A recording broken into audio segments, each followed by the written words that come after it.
你有冇發現啊？你明明冇得罪過嗰個人嘅，但就覺得佢硬係對你好大敵意。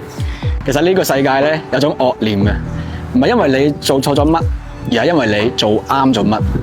佛家有句說話咧就係叫萬物皆為鏡。當一個人對你無端生厭，往往唔係因為你擋住佢條路啊，而你嘅存在就好似一塊鏡咁樣，照出佢內心嘅狼狽同埋匱乏。唔好以為淨係金銀珠寶先會令人眼紅啊！喺呢個浮躁嘅世界裏面，你嘅自在喺佢嘅眼中就好似俾針拮一樣刺痛。你過得太好唔得，能力太強唔得，性格開朗唔得，生得靚唔得，着得靚亦都唔得，甚至乎你拒絕同佢同流合污咧都唔得。你嘅光咧太殘眼啦，遮住佢嘅影特別陰暗，咁佢冇辦法變好，就會希望你變差，嚟平衡自己嘅內心。嗱，你唔使為咗討好人就去整熄自己手上嘅燈嘅，亦都唔使為咗令其他人舒服咧，就特登整到自己成身都係泥。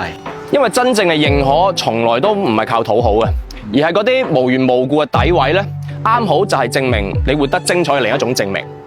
佢點樣睇你係佢嘅因果，你點樣待人係你嘅修為。對於嗰啲莫名其妙嘅惡意咧，唔使辯解，亦都唔使憤怒，只需要心懷慈悲。正所謂蒼蟲不怪野草纏繞，高山不問流水去向啊！